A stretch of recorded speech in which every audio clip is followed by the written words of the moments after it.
Ladies and gentlemen, please welcome Hiba Qasas, Head of the Principles for Peace Secretariat. A warm welcome to our interactive dialogue titled Shifting the Paradigm, Power and Responsibility, organized by the Principles for Peace Secretariat at Interpeace. It is my pleasure to moderate this dialogue, and I would like to thank our friends at the Stockholm Forum for providing us with the opportunity to discuss this important topic.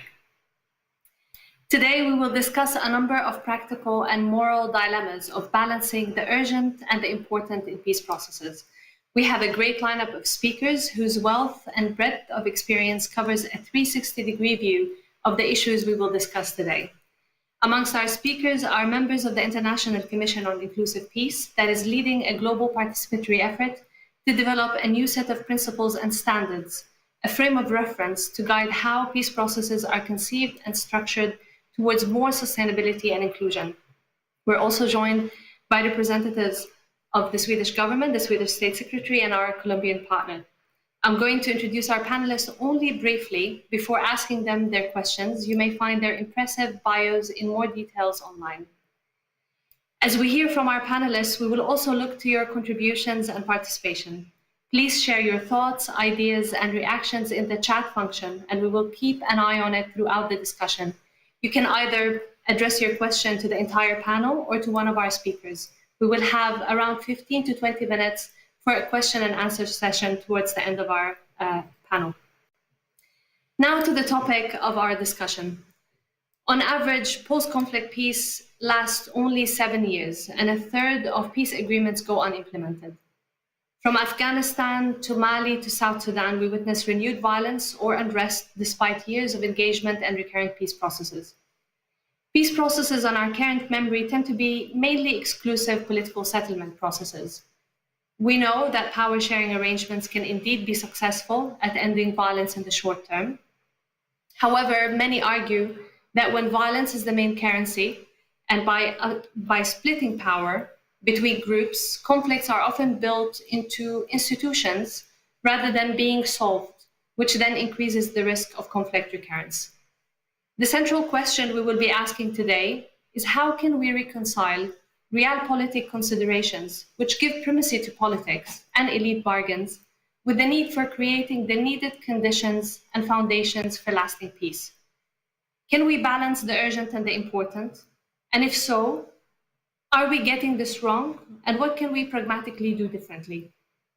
With this, I would like to move to our first speaker, Mr. Bert Koenders, the co-chair of the International Commission on Inclusive Peace, the Special Envoy on Fragility for the World Bank.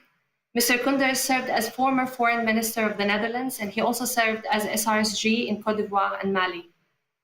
Mr. Koenders, can realpolitik considerations and the primacy of politics be reconciled with a more sustainable and thoughtful approach to peace?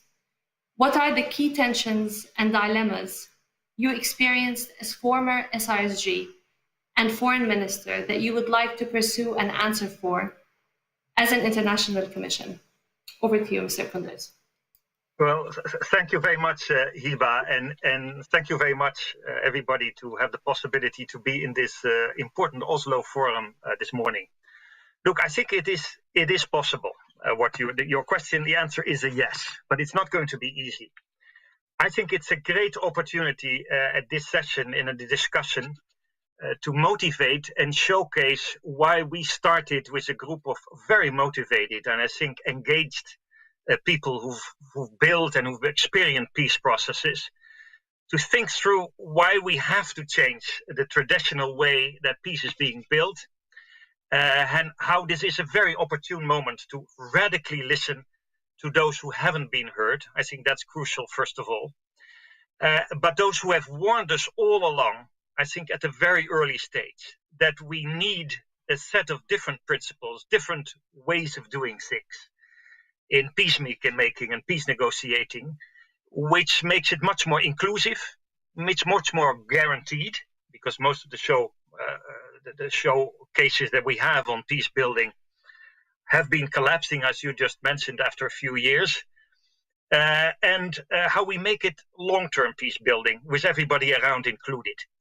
I think this momentum that we have now is something that is very urgent. I think we are at the end of an era of traditional peace building, where I have worked as a head.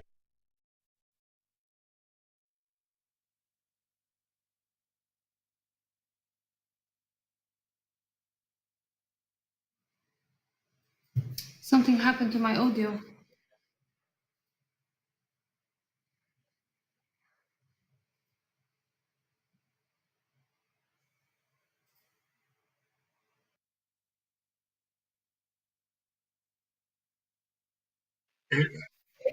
I haven't It moved seems anything. we lost. Can you hear me?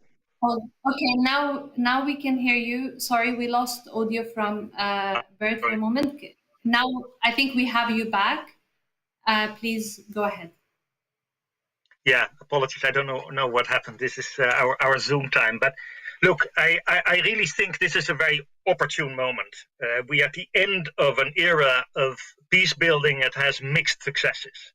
So we have to start doing things very differently. Yes, we have lessons learned, but we realize when we listen to the people in Mali, in Afghanistan today, in Southern Sudan, in the Ukraine, that we have in the end motivated and dominated stabilization over development and inclusivity, that we haven't built on the guarantees, that people in countries were often used as part of an elite bargain, that the people around the negotiating table were those with whom we could work to silence the guns, and that is very crucial, very important. But we know, obviously, that if we don't do that in the right way, that in the medium term, this will lead to even more violence and more conflict. And I think this time is the more opportune because we live in a time of completely changed geopolitics and geoeconomics, with proxy warfares, where actors and non-state actors are engaged in fighting, if necessary, to the last Syrian or to the last Iraqi or to the last Yemenite, without any respect for international humanitarian law or human rights. So it is important, I think, to get to a different way of doing things, realistically, but really through, and that is what I think this commission can work on, is not simply by creating a new report, but by working, as we do now already, working in 56 countries, listening on the ground what worked and didn't work well, how inclusivity can really be a part of peace building, how we can involve guarantees, and how we can come to a set of principles, like we have in other ways of acting internationally right now, which could be much better for the people involved. You mentioned some of the statistics. I think it's important. I don't have to repeat them. Let me just take the own case I've been working on in Mali and Ivory Coast. You see that the length of conflict since '89 till the period we have right now is only longer rather than shorter. I think we're now above 14 years for the average conflicts, and most of the peace agreements are not implemented or are leading to recurrence of conflict. So we know the analysis, but now we have to work on the change, being the change agents. And I think this is what this commission wants to do with many others. And I think we can grasp the new initiatives that we find in many parts of the world, be it in Sudan, where we have seen a revolution of the youth and the women. We see that, and we saw it in the Philippines. We see it to a certain extent also in the Ukraine. And I can tell you from my own experience as a foreign minister and also as a special envoy, that when you go to the back rooms of the Security Council, when they talk about mandates and mandate-driven peace agreements, and always the same toolbox in every country, that people realize that, but it's not openly discussed. I think there is a momentum for all of us to realize that, yes, we can learn from the past, but we don't need another report on lessons learned, and we have to involve the people that are at stake now. Let me give you an example. This morning I was speaking with Kabul, where people are in dire straits because of the withdrawal of American troops. And now they feel, especially these groups of women, feel left behind because they've seen that the last 20 years of military stabilization, of exclusivity, of working with warlords rather than with thinking through how you can really get to a political agreement, which involves many more groups and people, before you know it, you're left behind. And my urge for this forum and in the answering of the question is that we set together an alliance of people who want to look at this carefully, evidence-based, on the basis of science, and look at the momentum that everybody is looking for, namely to work on peace building in a different way with a set of principles, but also with some incentives, because we cannot be naive. We know that you cannot just change something from one day to the other by a report, but by building an alliance for a set of principles on peace building. That is what we are trying to do, and I think it's very key to have everybody on board on this. Both the people in governments and in politics, but also those people on the ground that haven't been listened to, and also sometimes the extremists with whom we have to sit around the table. But the issue is to understand that there are dilemmas, that's not easy, and that we need, as in other areas, principles for inclusive peace. And I hope we are able to bring that further throughout this forum and beyond. Thank you, Hiba. Thank you very much, Mr. Koenders, for highlighting also the urgency, but also the opportunity around the possibility to get better in orienting interventions that are primarily concerned with stopping the violence in a way that does not undermine future prospects, but rather lay foundations for more sustainable peace. But also thank you for your call for further collective effort and alliance building. Mr. Koenders will be leading on the dilemmas relating to sustainability and short-termism within the Principles for Peace initiative, where, amongst other questions, we'll be focusing on actionable solutions with key practitioners, policymakers, and academics. So I take this as a call from Mr. Koenders for greater engagement in this process. With this, I would like to move to Ms. Naheed Sarabi, former Deputy Minister of Finance and former Deputy for the Secretariat for Peace Lawyer Jirga in Afghanistan in 2019. Ms. Sarabi is also a member of the International Commission on Inclusive Peace. Ms. Sarabi, in one of the recent consultations which we conducted in Afghanistan, a university student at the Kandahar University said, and we quote, political peace alone is not enough. Political peace does not last without peace in the lower strata of society. In Afghanistan, much of the more than $4.7 billion that were spent between 2002 and 2017 that the US government invested in stabilization effort were spent in search for quick results. Many dubbed the 20-year NATO campaign in Afghanistan as a series of 21-year interventions. Some go as far as saying it's a series of 46 months intervention. As a former Deputy Minister of Finance and party to a peace process, what are some of the key traps and unintended consequences of this short-term approach, which are manifesting in the current reality of Afghanistan? Over to you, Ms. Sarabi. Thank you so much, Hiba. I'm very honored to be here. Thank you to Stockholm Forum and Principles for Peace for this session. I want to reiterate three issues that underpin the unintended results that you touched upon. First of all, in the post-2001 era, we often talked about development and security, and it was often envisaged to come as a package, but it didn't come as a package. Even when we talk about these two strategies, they weren't well coordinated. Second, when we talked about peace, it always came as a temporary lack of violence rather than stability in the actual sense. And unfortunately, to be honest, there's still that kind of definition valid, because you want an end to violence, but you're not looking into sustainability of peace. Third, people as a center of all these efforts, the role could have been a little bit more strong. Now, coming back to all these results, well, it really happened. First of all, peace development needed much more patience, much more deliberation in a long-term strategy, while stabilization in that literal meaning or the framework around your question was more about quick gains, as you mentioned. without looking into a sustainability plan.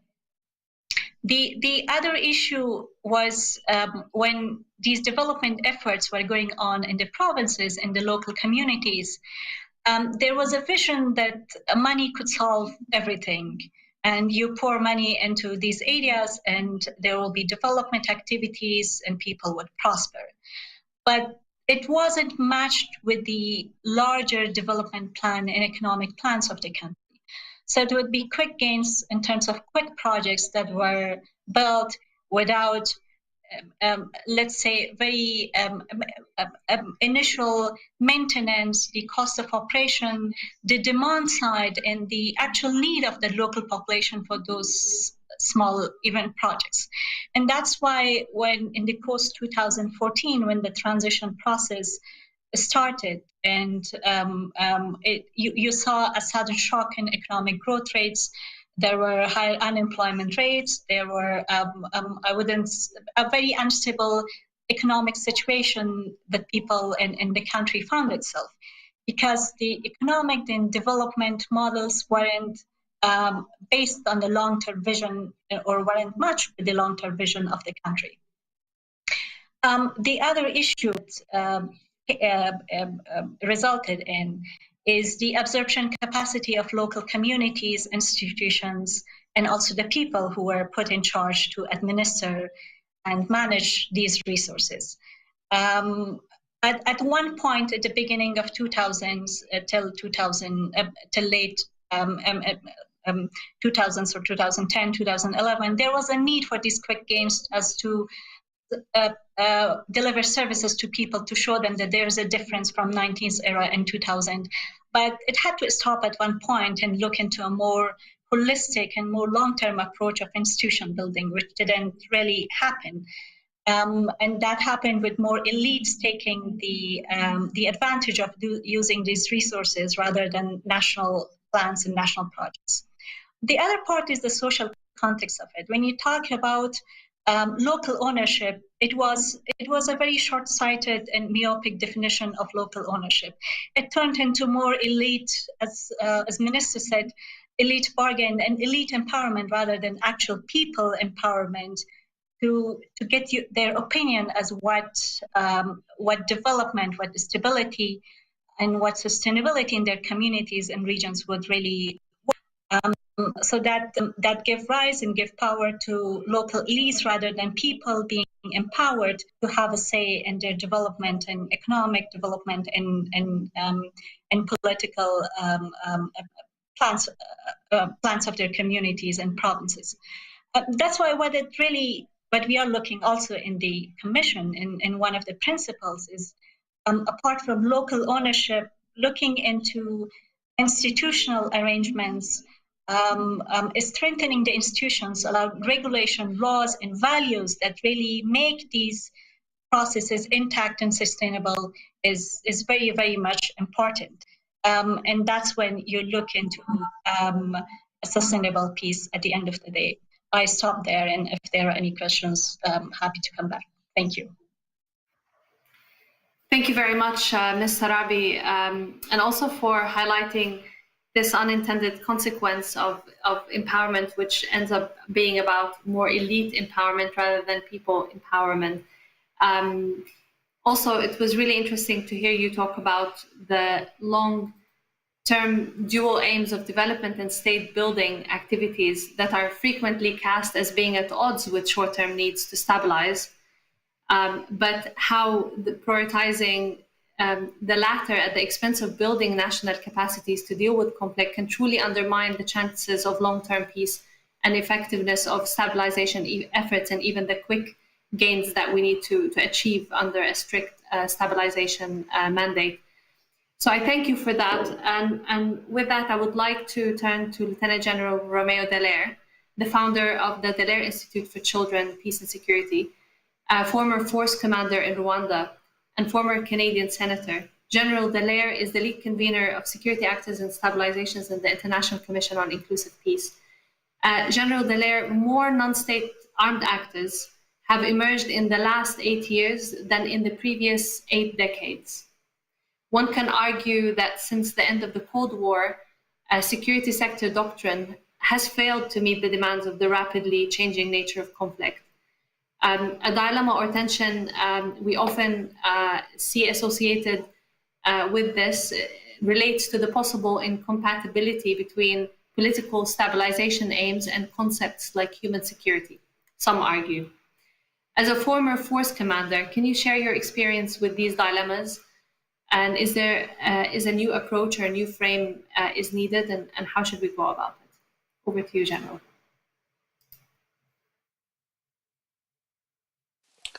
Thank you very much, Hiba, and good morning, very early morning here from Quebec, Canada, where the snow has just disappeared, and I've just been watching about a couple thousand snow geese flying over my house on its way north to their summer nesting grounds. I am into the exercise of the principles of peace because my personal experience that I bring to the table has been one of still debate, wonder, and confusion in regards to how a peace agreement could 8 months later end up in a genocide of over 800,000 human beings, 4 million internally displaced and refugees, and a destabilization of a region.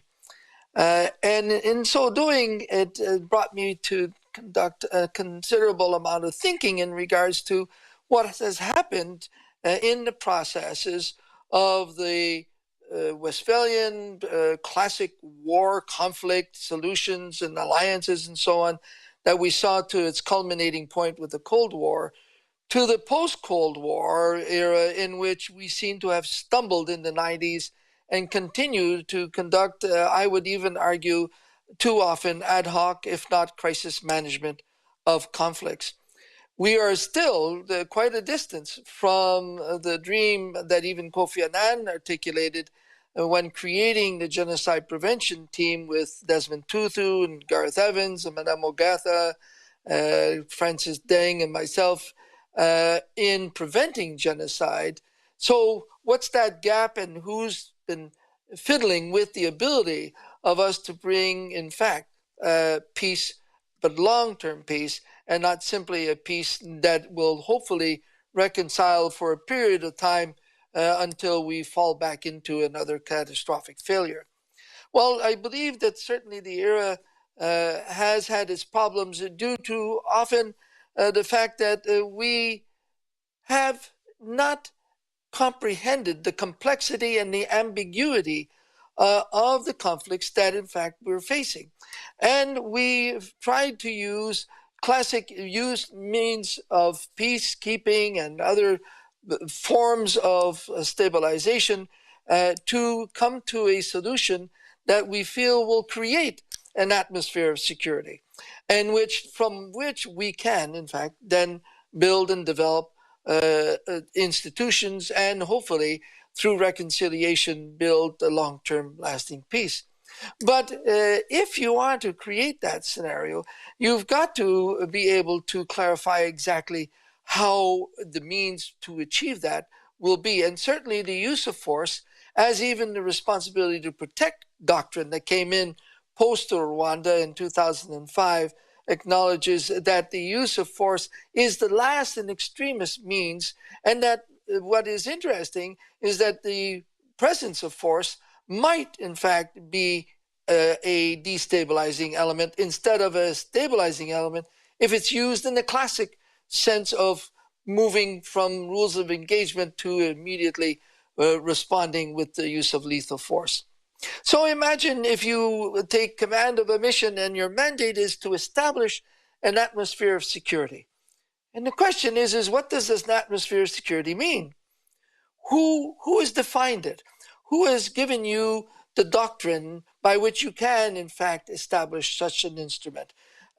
What is establishing? Does it mean the use of force? Or what are the means that you can, in fact, use when you are given as mandate, as the example of the UN, to establish that atmosphere? And then the question is what is an atmosphere of security? Does it mean it's a a police state? Is it a non-police state? Is it a complete elimination of weapon systems? Is it in fact a orientation that is an evolving idea? But if it was not defined, and if it was still an idea, how come we use that terminology? How come we use that as mandates into classic peacekeeping at the time of Chapter 6? Imagine Chapter 6, 1993, still using Chapter 6. Then trying to get us to move to Chapter 7, peacekeeping. And even that, the limitations of protecting civilians was very, very narrow. And then from there to peacemaking and peace building to now stabilization. And so we are in an era where I fundamentally believe that with about 30 years of experience in this time frame of so many failures and so many casualties, that we absolutely need a significant reform, that we need a new conceptual framework of what it is to establish peace, and that we need multidisciplinary leadership, multidisciplinary skills to be able to integrate, not coordinate, not cooperate, not collaborate, but integrate the different disciplines, the disciplines that come from the NGO community, the disciplines that come from the diplomatic environment, from the economic world, from the, of course, the political exigencies, and the state of affairs within a nation, and the ability to bring actors to the table, not in a hastily construed peace agreement that left extremists on the sidelines to become spoilers of any innovative idea, but in fact introduce a whole new even lexicon of what it means to establish peace. And the principles of peace can help us articulate that, because right now it is my belief that we are still working on old methodologies that we're fiddling on the margins with, instead of creating a new conceptual framework for establishing peace and its ability to sustain and grow within that. And the use of force will remain the last resort, but we must define what establishing an atmosphere of peace really means. Thank you. Thank you very much, General Dallaire, for these words, and also for this strong call that we must revisit our approaches. We need a new conceptual framework that are fit with the 21st century, that are fit with the changing nature of conflicts and the changing nature of actors, and a new lexicon. And it's great to know that you will be leading also a process of global consultations related to security actors and stabilizations as part of the iterative development of the principles for peace. And I know you have been keen and continue to be keen to bring in as diverse and broad perspective to this thinking and to this process. So this is an open invitation to engage for all those who are online and who will be seeing this event later as well. With this, I would like to move to Ms. Annika Söder, the OSCE Chairperson-in-Office for the South Caucasus and former State Secretary for Foreign Affairs of Sweden. Ms. Söder is also a member of the International Commission on Inclusive Peace. Ms. Söder, the opportunity and momentum to support more inclusive and sustainable approach to peace processes has been growing, with the political will reflected in policy frameworks such as the Sustaining Peace Agenda, the Women, Peace and Security Agenda, the Youth, Peace and Security Agenda, yet the gap between policy and action persists. From your various roles and engagement in peace building and the peace building architecture review, what should we build upon? What is missing, and how can we ensure that policy frameworks are guiding practice? Over to you. Thank you very much, Hiba, and good afternoon, good morning to everyone. Let me say at the outset that when Sweden was as a non-permanent member on the Security Council, we were very proud to have inserted obligations related to the role of women in most mandates issued by the Security Council. And this is, of course, an achievement. It could look as an achievement, but in reality, very little happens on the ground because we face so many obstacles when it comes to this full inclusion of 50% of the people living in conflict areas. And this is just one example. And that is why it's so important that we link the norms that we actually have to the implementation and to agreements on the ground. And in the panel that I was part of, advising the Secretary General on the peace building architecture, as it were, we highlighted the importance of this and, in a way, to speak truth to power, that the ownership by the parties to conflict also means accountability. And here we have a little dilemma for the UN in a way, because the UN needs to relate to the governments in place. And this is why it's so important that we work in concerted efforts. So my little panel, we recommended, of course, a strengthened role of community voices, the role of women, the role of local communities, civil society in general, in a meaningful and sustainable way. It's obvious that there is a lot of expertise and knowledge locally that is not really brought forward. And that is why our commission is also important, because we will make so many cases when it comes to how this could improve the work towards sustainable peace. So we speak about nationally owned peace-building frameworks, but here it is, of course, a dilemma related to power. How can all voices be heard, and how can different voices be reconciled in such a way that it leads towards peace?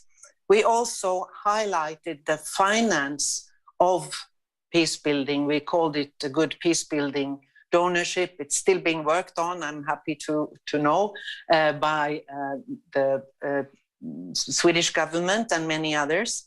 And here I believe that if finance from the international community does not reach out to the local communities, they will not have the tools, they may not even have the competence, the literacy to express their experiences and concerns. And if the international financial institutions, the EU, a big donor, the UN and bilateral donors are not taking a step back from their own cred that they want to get from contributing and actually support ownership, we will not get very far.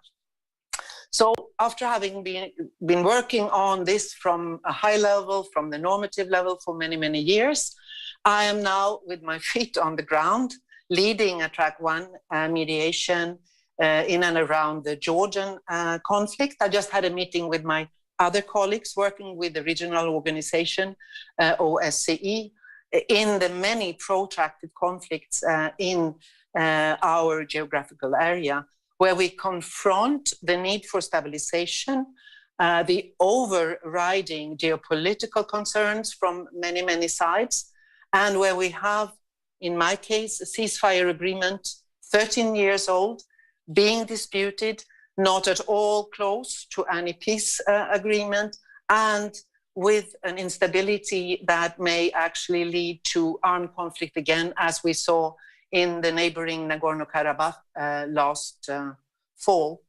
So while we want to work towards peaceful resolution of this asymmetric conflict, we need to concentrate on conflict management to avoid outbursts of violence again, and work with all the international partners and sides, and also dedicate time to bring the voices for peace from the conflict-affected areas to the elites that populate the regular negotiations that we hold.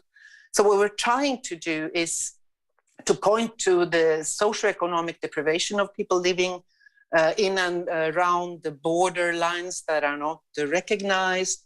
We try to point at the humanitarian needs, the situation of internally displaced people, the need for crossings across these boundary lines that are not recognized, the necessity for farmers to cross the lines in order to actually cultivate and harvest, the importance of people sharing water. We are trying various ways to get the Women, Peace and Security agenda on the formal agenda, with a vibrant civil society not wanting anything more but actually have their voices heard. But let me say that this is a good laboratory, of course, and we gain a lot of experience, but also the voices of the people affected by conflict constitute a threat, not only an asset for the people at the negotiating table. And here is, of course, the question, is it the role for us as mediators to bring the voices, the experiences to the table? Or should we put pressure on the parties, the elites representing the parties, to actually themselves bring the people's concerns to the table? And this is why I believe this initiative is so important, because principles built on the realization by all that participation delivers, that will actually benefit everyone, despite geopolitical concerns, that is one. And since norms are being eroded as we speak on a daily basis, not also for when it comes to the space for grassroots and civil society, I believe we have to bring back the notion that politics, political agreements is about inclusion. They are about participation. Thank you. Thank you very much, Ms. Söder, for sharing all of these practical dilemmas and challenges, but also a lot of opportunities and difficult questions on balancing both international support and local ownership, around accountability, around supporting agency and voice, but also about the very practical ways that internationals can support and call for greater accountability. Just a quick point of update to all of those who are with us online today. We had a malfunction in the chat function, and we've invited you in the beginning to post questions. That malfunction is now restored. So for those, and we would very much like to invite you to post your questions to the panel or to a specific speaker that you've heard. So if you wish to do so, if you just refresh your page, the chat function will reappear. Please post your questions there. We look forward to answering them. And as usual, to keep us always entertained with technology, one of our speakers might be having some technical difficulties, Ambassador Fred Nguga, who's connecting from Addis, but we hope to get him back. So I will be shifting things slightly around, and I would like to move to our next speaker, Ms. Rosa Emilia Salamanca Gonzalez, the director of CEST, a Colombian peacebuilding organization and partner of the Principles for Peace Initiative. Ms. Gonzalez, there's a broad consensus that peace is more sustainable when peacebuilding efforts are locally owned, and Ms. Söder was just talking about that a moment earlier, both in terms of leadership, but also in terms of implementation. With the change of leadership in Colombia, the peace process has increasingly been under pressure. What are some of the do's and don'ts from your experience to sustain and advance some of the possible gains made in the Colombia peace process? And what is your reaction to what we've been discussing today in terms of how it played out in the Colombian context around the key dilemmas? Ms. Gonzalez, over to you. Thank you so much for this invitation. Thank you so much for this very good panel. It's quite late here in Colombia, but I will put on my ideas. I think that first I want to say that, as you have described, Colombia is also having a very complicated moment in this right moment. As you know, that we had the peace agreement, a very advanced and historical agreement for all the world. But of course, it has a lot of challenges. And these challenges have exactly to do with the what this idea of what peace means not only of peace, but without seeing development, without seeing inclusiveness, without seeing the other things that are around of what peace means for people, for daily life, for common people. And I think Colombia is now just being an example of that. We are having civilizations from since 7 days, and there have been a lot of people that have been killed, a lot of people that have been violented, and there is a lot of violence now all over the country in a moment that is very crucial for us.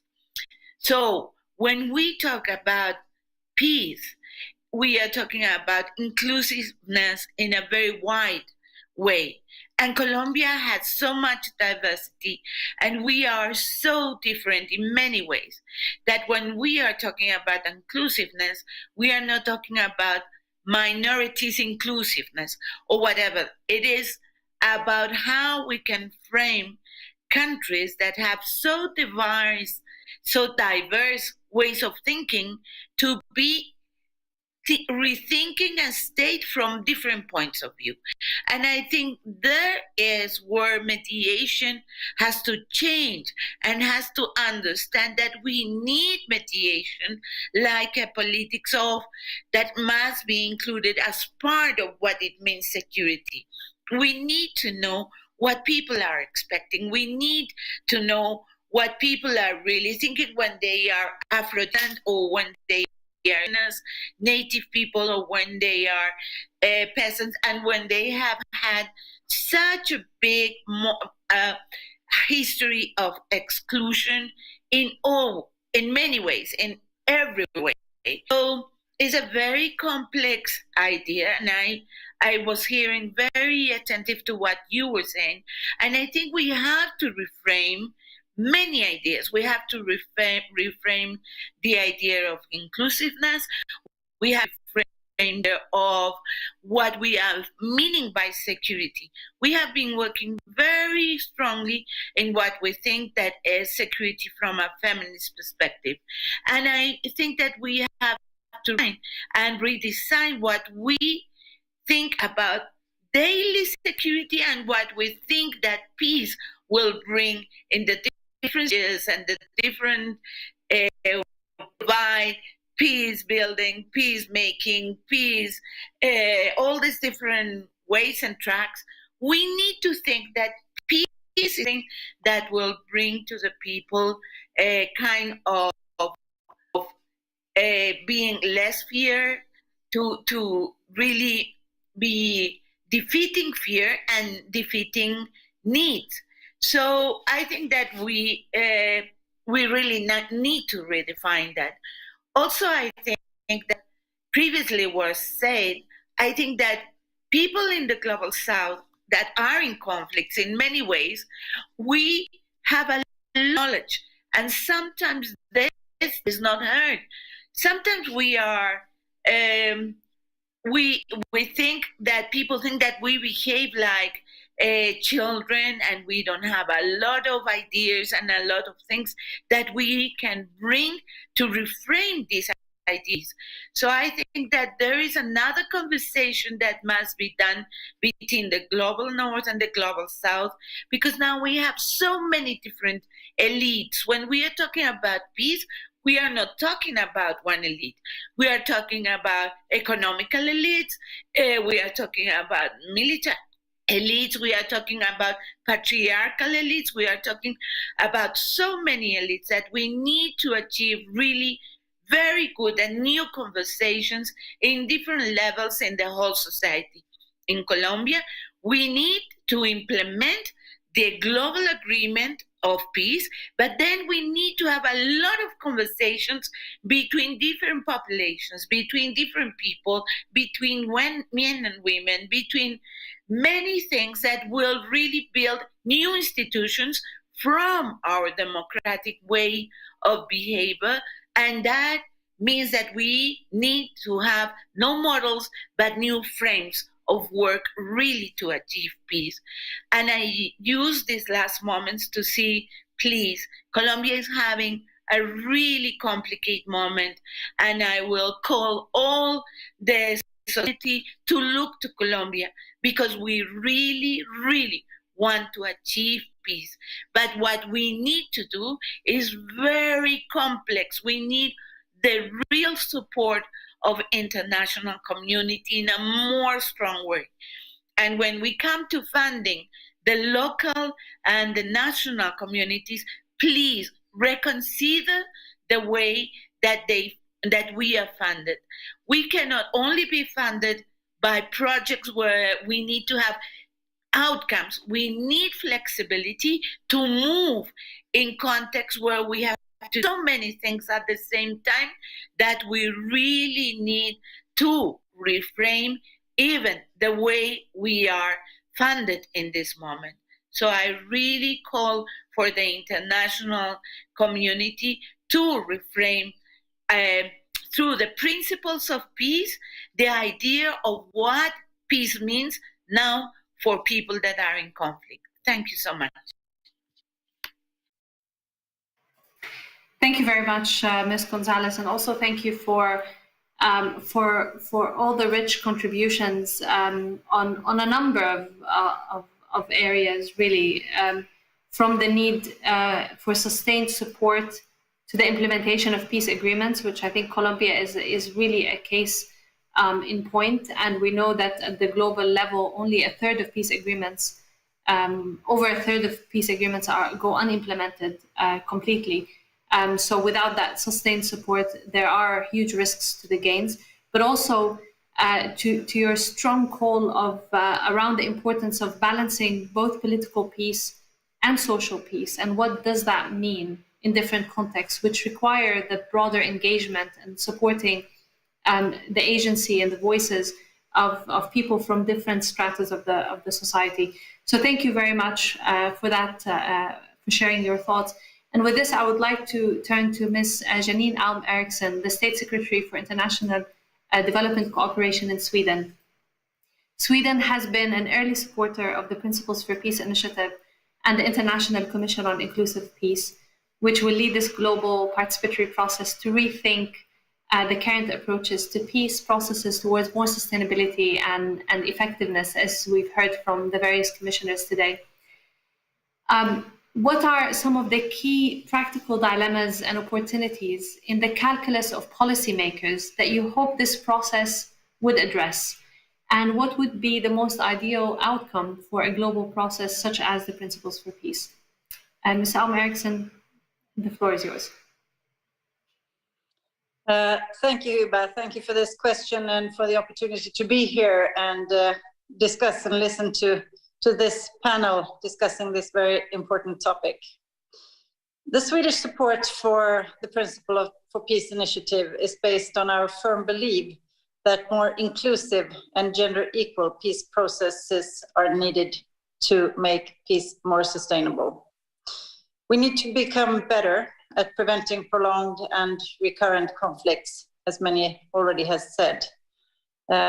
This pandemic is also not only a devastating health crisis with huge humanitarian and socioeconomic consequences. It also risks to strengthen and prolonging existing conflicts and create new ones.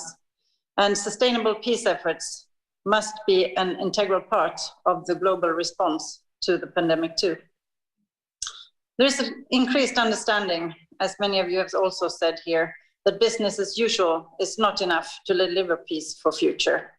We must refine our ways to implement the frameworks that we already have in place. And I just want to highlight a couple of areas that need to be addressed. First, also as many of you have mentioned, we must push for more inclusive peace processes, not least how to make the women, peace and security agenda commitments a reality on the ground. This has been a long-standing priority for Sweden, including during our Secretary Council tenure in 2017 and 2018, also already mentioned, as well as now in our current chairpersonship for the Organization for Security and Cooperation in Europe. Civil society organizations, women's group, youth organizations, and the private sector must be allowed to participate in peace processes in a meaningful way. National and local expertise are key to understand context, to conduct proper conflict analysis, and to ensure effective implementation of all our efforts. Second, when we need to work across sectors, pillars, and mandates, and ensure that immediate humanitarian efforts are followed by long-term engagements. We need to secure adequate, flexible, and sustainable funding for peacebuilding, including to the UN Peacebuilding Fund, and strengthen coordination between key international actors. And I want to just repeat too that Sweden leads an initiative called Good Peacebuilding Financing as part of this effort. And we also promote those issues through our membership in the UN Peacebuilding Commission. Third, the consensus around the need to address climate-related security risks is growing. Climate change can create major strains on societies in fragile settings, where governments and societies have limited resources to manage crisis and adapt. Degradation of the environment, extreme weather, drought, food insecurity, and displacement often affect people in most vulnerable situations. It is fair to say that climate change is changing the global security landscape as we know it. Let me just mention also some concrete examples where Sweden works to make a difference in peace process and mediation. The Swedish-initiated Women's Mediation Network raises awareness of the importance of women's participation for sustainable peace in countries such as Afghanistan, Mali, Palestine, Somalia, and Sudan. Sweden contributes to confidence building, conflict resolution, and the development of peace agreements through partnerships with mediation organizations such as Center for Humanitarian Dialogue, Crisis Management Initiative, and the European Institute for Peace and Interpeace. Sweden also contributes to an inclusive peace process in Afghanistan through the EU's Afghanistan Peace Support Mechanism. Inclusivity and the meaningful engagement of women is also a firm priority for our engagement in Yemen. Sweden is a long-time supporter of the UN Department for Political and Peacebuilding Affairs, contributing to capacity development in dialogue and mediation. We are supporting the UN Peacebuilding Fund with finances project to support local peace processes and mediation efforts. And in the EU, Sweden has contributed to the EU's updated mediation concept, emphasizing multilateralism and the UN's role, gender equality, and agenda for women, peace, and security. Through our chairpersonship in the OSCE, we engage concretely to support efforts to help mitigate tensions to the region, as was also described before, and not least through the special representatives to the conflicts with a particular emphasis on women, peace, and security. And considering today's long-standing and complex conflicts, Sweden is working to adapt a whole-of-governance approach and connect efforts for humanitarian aid, long-term development cooperation and peace building, as well as strengthening the link between peace diplomacy and development cooperation. To conclude, we think there is now a momentum to push for change. The Sustaining Peace Agenda, together with the implementation of the UN 75 Declaration and Building Back Better and Greener, more equal, inclusive and sustainable after the pandemic, are important opportunities to build on. And I am optimistic that we will see a shared and strong commitment to think outside the current framework, to draft new guidance to more inclusive and long-lasting peace processes going forward. Thank you. Thank you very much, Ms. Ericsson, for sharing all the great work that Sweden is embarking on to support both peacemaking and peace building, and also in shifting the agenda across different front lines. Sweden's support to the Principles for Peace initiative has enabled, in fact, the initiation of a collective effort and bringing together more than 27 organizations to support the International Commission on Inclusive Peace in this process. The initiative is also supported by Denmark, Switzerland, Netherlands and Robert Bosch Foundation, the role of Sweden in the early stages has really enabled us to kickstart this process. So thank you very much for that continued support. We have a lot of questions coming through from the participants in this panel. We have a very active audience, so I would like to start and I'm just waiting to see whether we actually managed to have Fred back with us, Ambassador Frederick Nguga. I think he might be back. I think he's back with us. So with this, then I will go to Ambassador Nguga. Can I get a confirmation from control room that? Okay. All right. So I think he is not back. We've lost him to bad weather and internet connection. So okay, that's really unfortunate. We were very much looking forward to hearing his perspective on the African Union's recent engagement and the regional experience in peace processes, but hopefully he will manage to join us at one point or on a later occasion. So perhaps we could move to the many questions we have from the ground, and perhaps starting with the first question to you, Bert.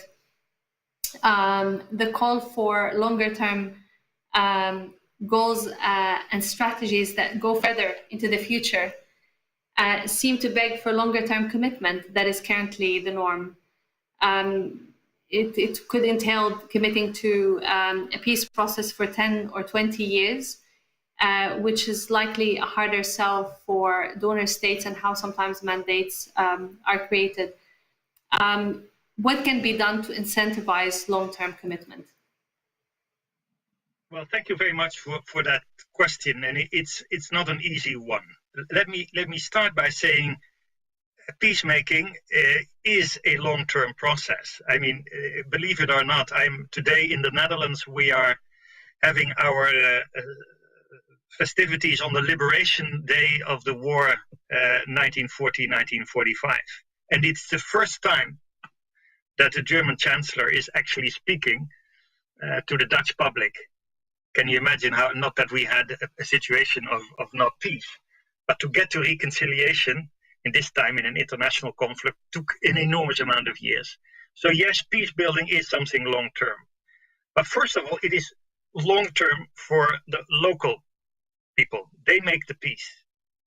They can only make peace if everybody is around the table. If it's a sustainable peace that creates the room for different groupings in society to sustain that peace. If it goes to externals, I think it is actually important, not so much how long they stay, but how they stay. We are just having a situation in which the international community in different forms was for 20 years in Afghanistan. The fact that they were that long term has not resulted in any sustainable peace. It's more about what type of engagement is it. I think Roméo Dallaire was mentioning some of this. If of course we need sometimes external actors to silence the guns, to create the conditions and to buy the time for all the actors in the country in a reasonable way to sustain efforts for peace, and that should be supported. It should be catalyzed. So I think we shouldn't frame it in terms of, yes, we need a very long-term involvement of the international community. That could in fact be very oppressive, or looks more to an occupation than catalyzing and helping people on the road to peace. It doesn't take away, let me be realistic as well, that in terms, for instance, on catalyzing development cooperation, economic takeoff, take away grievances in a country, making sure that there is a regional setting of peace building so that peace can actually be sustained in a time of proxy warfare, that is a crucial element. So yes, we need more incentives for long-term engagement, but it's long-term engagement that really is in this different framework. And I think that's the key to what we're striving. There's much more to be said about it, but I was asked to keep the answers very short. Thank you very much. Perhaps we move to another question from our audience, and this time it's a question for both Ms. Sarabi and General Dallaire. So we'll start with Ms. Sarabi and then we'll move to General Dallaire. The question reads, within the context of Afghanistan and the withdrawal of foreign troops, how can the civilian international community support Afghans? Noting the increased security risk for women and minorities and given continuation of armed violence and the persistent resistance for reframing peace by key actors. Perhaps we could take the answer from Ms. Naheed Sarabi, and if General Dallaire would like to complement. If not, I have another question for you, General.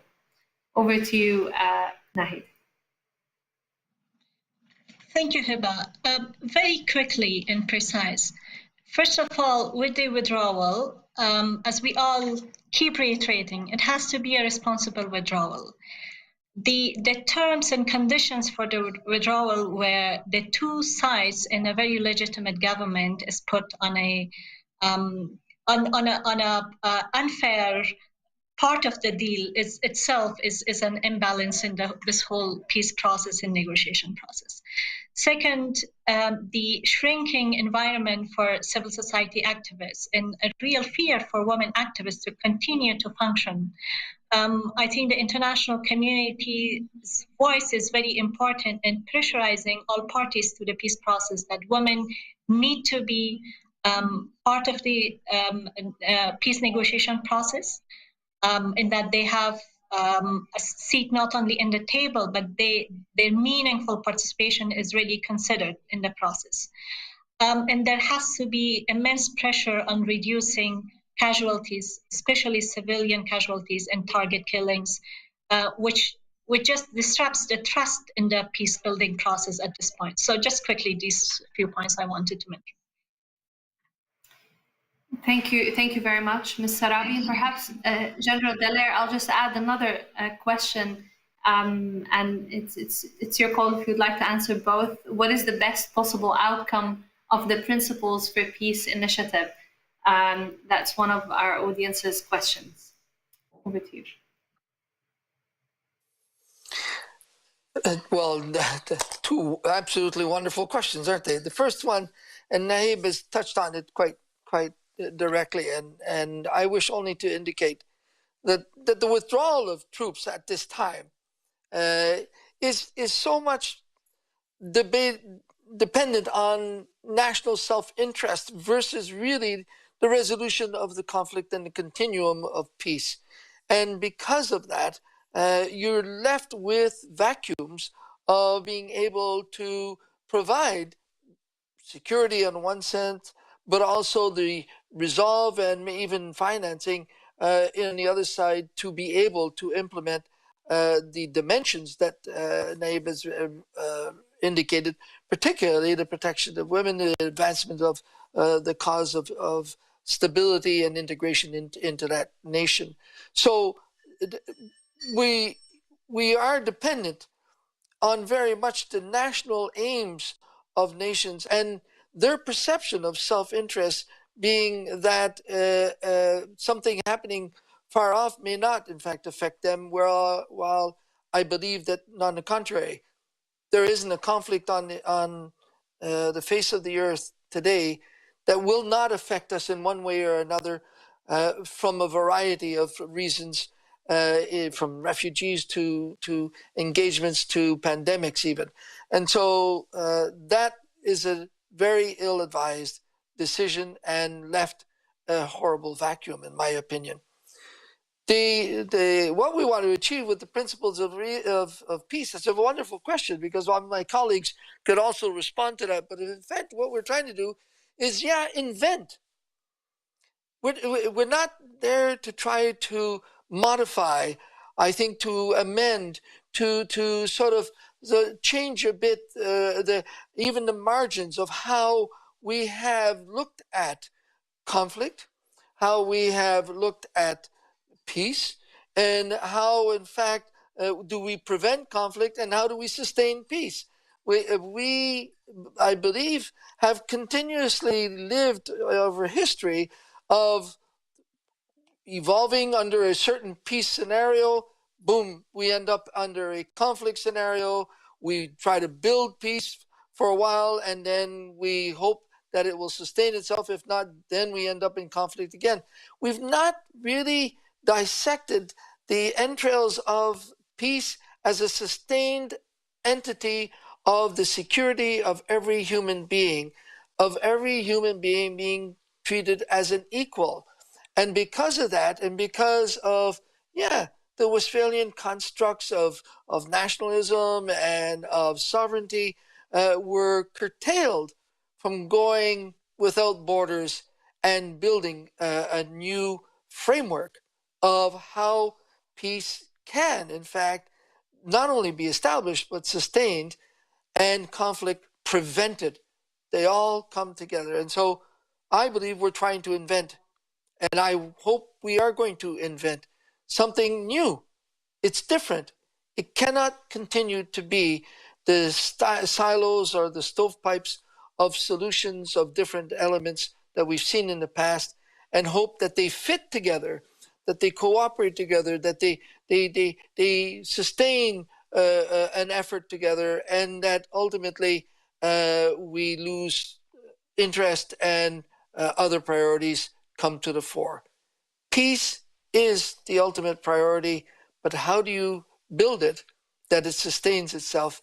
And I believe fundamentally, absolutely fundamentally, that unless women are engaged in influencing significantly this male-dominated philosophy of peace, philosophy of war, philosophy of what we can see in all our institutions, and that they, in a major way, bring their dimension to the table, we will not find peace forever. I was in Darfur in 2005 with the comprehensive peace agreement there, and it was extraordinary. Everybody's involved and so on, and trying to bring a solution to it.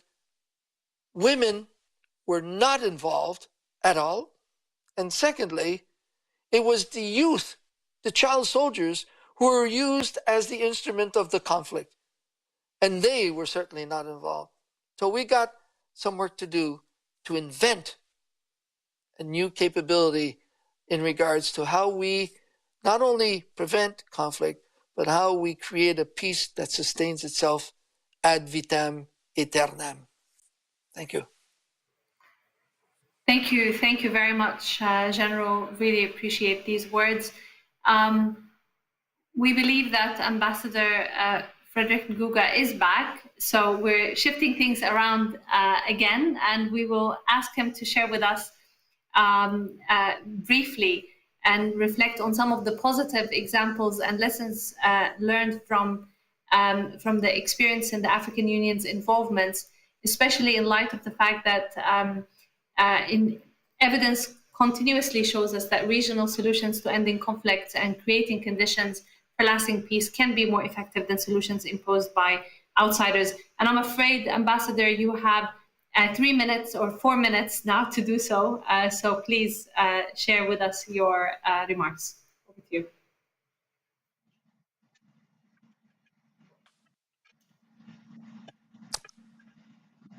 Okay, I'm not sure if Ambassador Nguga, can you hear us?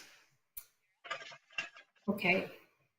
It seems today is not our day of good connection with Addis. So with that, I would like to then move back to one of the questions from our audience to Ms. Annika Söder. And it's really going back to one of your points, Ms. Söder, around the point of the problems associated with limited participation. And the question reads, can part of the UN conceptual frameworks insist upon agreements with countries to include civil societies potentially as signatories? And I think the question there is really around civil society organizations' participation and the prospects of the UN taking a stronger stance on insisting for civil society participations. So over to you, Ms. Söder. Thank you very much. It's a very important and difficult question. As I said earlier, if we look at the nation state, the UN is present there with the agreement of the government, and the government may not always have the interest to actually bring in all parts of the society. So that is, of course, a dilemma for the UN. But I can also think of many, many examples where the UN has managed to bring local communities, women and other groups, if not to the table, like in the Colombian case, but at least to make their voices heard, their experience stick in the deliberations. That is why I initially also mentioned that we work to get the women, peace and security notion into the Security Council mandates. But then it's rather hard for the UN people on the ground to actually implement this, to make it a real feature in the negotiations themselves. So a lot can be done. But again, this is also about getting the support around this from other parts of the international community, very often the financing, and also realizing that the true experience also may need accompaniment, since we are here talking about people with not used to talk to power, or with not having the tradition of being very strong. The Colombian example is, and now we know there are difficulties, which shows the political side of it, but the Colombian example is an interesting one because it also organized important meetings of various groups and cross groups to actually build this very comprehensive peace agreement. So that is a good example where many good actors, including the then government, contributed to a peace agreement. And I really would like to see the international community step up now and save this agreement for in the interest of the people of Colombia. Great, thank you very much to all our speakers today for sharing some of the practical dilemmas, but most importantly for sharing all the positive opportunities, both in reconciling the urgent with the important and laying the foundations for the end goal of sustainable peace from different perspectives. I think the panel again confirmed both the need for a collective effort, both to shift incentives and institutional behaviors, but also a practical process that is ongoing with a lot of energy, as we heard today, to make this happen, both from the commitment of governments like the government of Sweden, who are tackling this from different angles, to the commitment of the International Commission, who are very keen to engage broadly around these issues, to also a strong call from our partner in Colombia, Ms. Gonzalez, who reminded us of all the knowledge and wisdom that we ought to build upon from the ground. We heard from the members of the International Commission around the global participatory process and the consultations they will be embarking on to develop this new frame of reference. We heard about the level of ambition there and the opportunity around a new moral and ethical basis for peace processes, but a set of standards that guide both their implementation and their conceptions. They extended an open invitation to engage in this collective effort, which brings now a large number of organizations, practitioners, policymakers, and academics, and support of an increasing number of member states. So with that call for engagement, I would like to also thank the audience who joined us today, and the Stockholm Forum team who made this event possible, and for all the participation and active engagement, both of our panelists and the audience who joined us. So I thank you all very much and wish you a very good day. Goodbye.